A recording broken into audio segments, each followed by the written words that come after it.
In today's video, I am going to show you 3 techniques that I use when it comes to incorporating the carbon fiber look into a paint scheme. Now, we're going to start with the most basic and simplest method that anybody can do. It's super easy. And then we'll work our way up to the pro level, top of the line, looking amazing carbon fiber look. That does require a couple of advanced skills and also some specialized equipment. But don't let that deter you. You put your mind to anything and you can do it. Each of these techniques do have their own pros and cons and their own unique look. So you're going to want to watch the video all the way through to kind of see which one of these methods is going to work best for you. And then at the end, I'll give you a bonus tip on how you can take these techniques and just kick it up a little bit. Make it a little bit special and take it to that next level.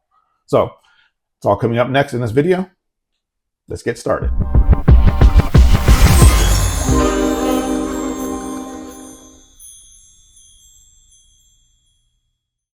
So before we jump into the techniques, there's a couple of tips that I want to go over real quick. Tip number 1 is to save all these carbon fiber techniques to the very end of your paint scheme. It should be the last step, the last colors that you put on.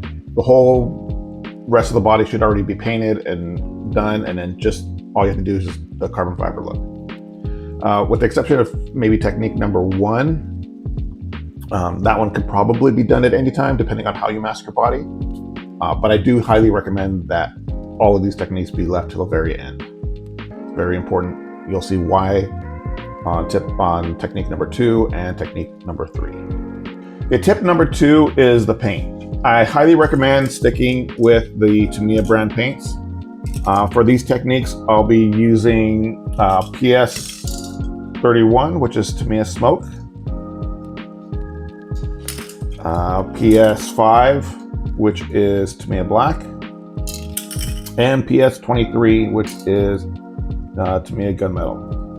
And this is the color in particular that I am talking about, sticking with. This is the darkest of the gunmetals that's available on the market out of all the brands. And it gives the best results. When it's paired with the black, that's the best contrast. It's the most convincing carbon fiber look, most convincing colors, I should say. Other brands, they're a little bit too light, give a little bit more of a less convincing or a more fake look, I guess you can say. So anyways, stick with the Tamiya brand paints, the Tamiya Gunmetal in particular. You won't be disappointed. So let's go ahead and get into those techniques. Okay, let's start off easy with technique number 1, and that is the drawer liner method, and it uses this stuff, drawer lining mat. You can pick this up over at Harbor Freight, Home Depot, Lowe's, anywhere that they sell toolboxes and tools. What you need to do is you need to look for this pattern that has like a checker pattern to it. This is the key. It's a super simple method. This stuff is not too expensive. It's really cheap actually. And we are going to use the Tamiya Gunmetal and Black for the colors. And all you're going to do is you are going to cut this mat out so it just covers the area that's going to be painted with the carbon fiber look. I don't have a body that I'm painting at the time with this method, so I'm just using some scrap pieces of Lexan. But what you're going to do is you want to make sure that this stuff is laid up against the body nice and tight. You don't want any gaps. You want it to be even. And once you have it in place, do not move it. Otherwise you'll get like this offset, this weird pattern. It's gonna completely ruin the effect. So once it's in place, keep it in place, and then grab your gunmetal. Spray that down. It doesn't have to be a heavy coat. You don't want to go too heavy because you don't want to cause runs or bleeds or anything. And it doesn't take a lot of this. It just needs enough just to cover the area, but not run and not be too heavy. Once you have that down, you're going to remove the tool mat, and then you are going to take your Tamiya Black and back it with black. and then you're done. It's that easy, it's that simple, it's that quick. So, pros and cons to this method. Pros, it's super cheap, super easy. Anybody can do it. It doesn't take a whole lot of skill. The cons is that you are limited to the size of this pattern. It looks good, it looks cool. It's just not very scale looking. So you're not going to use this on like a drift body or anything that you want a scale look on. You could use it like on a race body, maybe where you want to have more of like an abstract type of carbon fiber look, where scale isn't important. So that's the main thing. It just doesn't look that scale. But that's it for technique number one. Let's go ahead and move on to technique number two. So technique number two is also pretty easy. What you're going to need is some of this. This is Duck brand carpet tape. I'm sure maybe some other carpet tapes might work. This is the tape that I learned how to use this method with, and so that's what I stick with. If you can find any other type of carpet tape that looks the same or works the same way, let me know. Post a comment down below and let me know. But basically it kind of looks like this. It's kind of like a fiberglass type of tape, and it works really well. So for this method, what we're going to use is we are going to use the Tamiya Smoke PS31 and PS5 Tamiya Black. This method is super easy. Anybody can do it. And what you're going to do is you're first going to spray down some Tamiya Smoke. Make sure that it is even. You don't want it too heavy, but you also don't want it too light. The key is to make it even. And the reason why you want to make it even is because otherwise you'll get some light spots and some dark spots, and it'll kind of look blotchy. And I do recommend that before you paint this on an actual body, that you try it on a scrap piece of Lexan first, like how I'm doing here in this example. And that's because that way you can get a feel for how much of the smoke you want. The more the Tamiya Smoke that you put down, the more subtle that this is going to appear through it. The lighter you do this, the more this is going to show up through it. The darker you do this, if you put too dark, you may not see this very well at all. So there's a fine balance between that. So just take a scrap piece of Lexan, spray this on there, and put some of the carpet tape on there, and see how heavy you want to do your smoke. The next step, what you're going to do is you're going to take your carpet tape, you're going to peel some of this off, and then you're going to cut it and trim it down so that it just covers the area that's going to have the carbon fiber. Once you have that done, you're going to stick the carpet tape down, peel off the backing, and then back the entire thing with black. And yes, the tape does stay on the body. The tape actually becomes part of the paint scheme. So once it's down, it stays down, and that's the reason why you leave this step for the very, very end. So it's super easy. This stuff doesn't cost a lot, and it lasts forever. So I mean, how many bodies can you do with a full roll? That's a lot of tape. Pros and cons. Pros, it looks very scale looking, so it's perfect for drift bodies. Anywhere that you want a scale look. It's super easy, it's cheap. The cons is because this stuff does stay on the body, it does add quite a bit of weight. So you're not going to want to use it on a race body or any time that weight is going to be a factor. A crawler body would be fine on, a drift body it would be fine on. Stuff like that. You're probably not going to want to use it on a drag body. You're not going to want to use it on a 12 scale on-road hand car body. Stuff like that. You're not going to want to add more weight to it. So that is the downside. The other downside is you're limited to the width of the tape. You're going to get the most effective look if you stick within this width. You can go as long as you want. I mean, you have the whole roll, but you're going to want to stick with the width of this. You can do a hood, and you can line these up and butt these up next to each other and do side by side, but you're going to end up with a seam. You can try to hide that seam in a body line or hide it with stickers once you're done with the whole body. That's totally up to you, but just keep that in mind that you're going to be limited on the width of how you use this method. So that is technique number 2. Let's go ahead and move on to technique number 3. Okay, so technique number 3, the most convincing, the best, the top of the line, the cream of the crop, carbon fiber effect. In my opinion, it's the best, but it is also the most expensive, the most time consuming, the most tedious of the methods. I've been doing this method since probably 2007, 2008, I think, somewhere around there. And it's the only technique that I use when it comes to painting my own bodies. I typically don't do this on other people's bodies just because it takes so much time and can be very expensive when you're charging somebody to do a body. And you'll see why. It's not expensive as far as, for me, as far as having the equipment. It's just like if you were going to do this for somebody else, it would just be very expensive to do for somebody else. So that's why I'm showing it to you, so you can do it on your own. You have the ability, you have the means, the skills. Feel free to do it. I'm gonna provide all the stuff that you need in the links below for this technique. There's a particular file that you're gonna need, so you can download that. And then I'll put links to some of the equipment, which reminds me what you're gonna need for this technique. And that is, you're going to need some vinyl. You are going to need some transfer tape for that vinyl.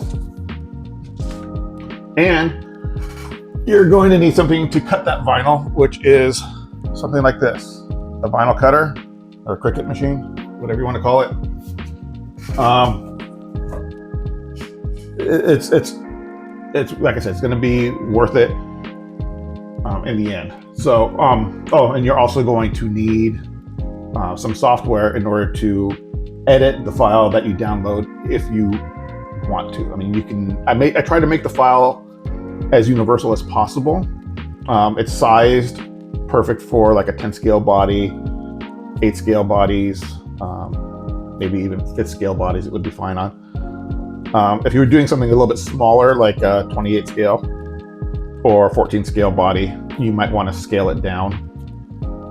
What you can do if you have a Cricut like I do, you can scale it down in the Cricut software, and you can also modify the file in that software if you want. But I use Adobe Illustrator. That's what I have. That's what I use for work. So that's the easiest for me.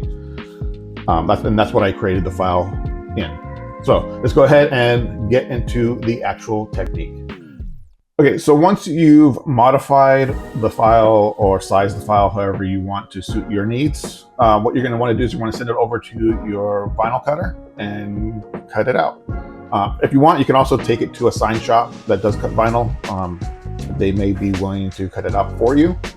I do highly recommend, though, that you do not ask them to weed it, because that's going to take some time and they may charge you quite a bit of money. So to cut it, it might be cheap, but to weed it, that's going to take a lot of time. So I suggest you do the weeding yourself. Just ask them for enough transfer tape to cover the amount of area that you have cut out, and you should be fine. So speaking of weeding, what is weeding? Weeding is just removing the extra material that is unneeded. You're just going to peel it away. And the way I made the file is, so it has a border around the outside and it connects to every other line on that zigzag pattern. And that way you can just peel up one edge and you should be able to pull off the whole thing in one move.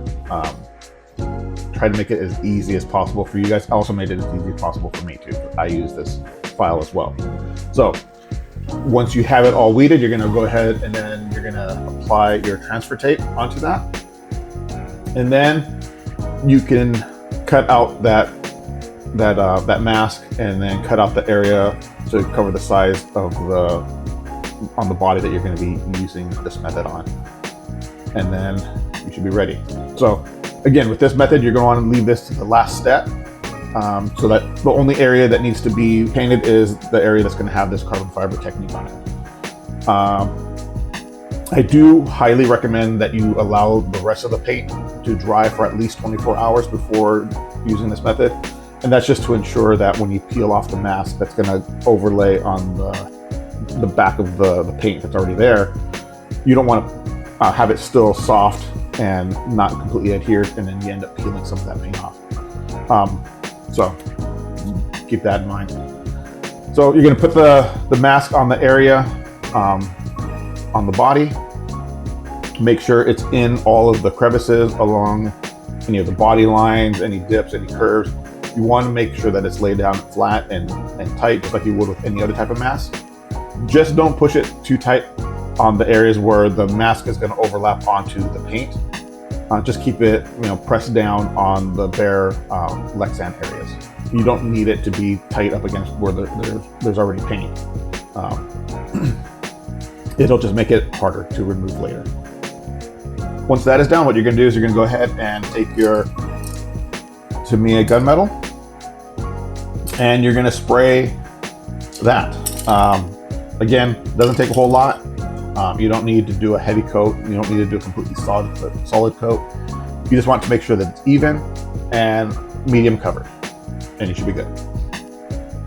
Once that's down, you can allow that paint to dry, and then you can take a pair of tweezers and start removing every other line on that mask. This is the part that's going to take the longest time. Applying the mask to it, especially if you have a complex curve, that takes a lot of time.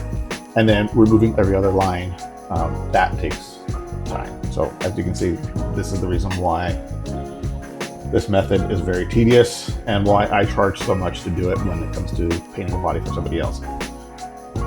Anyways, to make it a little bit easier, you can use a heat gun or a hair dryer. Just heat up that vinyl just a little bit. You don't need it really hot. You just want to warm it up a little bit, and then it should come off a lot easier. You can pull that off and be done with it. Once it's all peeled off, then what you're going to do is you're going to take your Tamiya black and back the whole thing, and then you're done. Sounds simple. It is simple once you get the hang of it. It's just, like I said, very time consuming and very tedious work. But as you can tell by the examples I'm showing you right now, it looks amazing. It looks very, very convincing. And when I was doing this video, you can see that I was using the Duratrax or Horizon Hobby brand gunmetal. And I really wasn't happy with the way this color came out. In my opinion, it was too bright, too light of a gunmetal. And this is where I learned that not all gunmetals are the same. So it just doesn't look quite convincing. It doesn't look quite right. So when I went to go paint my bodies, because this body I was painting for a friend of mine, when I went to go paint some of my bodies for it in the upcoming vintage race, I ended up using the Tamiya gunmetal and was much happier with the results from that. And as you can see in this example, it looks way better. It's a lot more convincing. That I just highly suggest just stick with the Tamiya gunmetal paint. You won't be disappointed. So that's technique number 3. All the techniques that I have.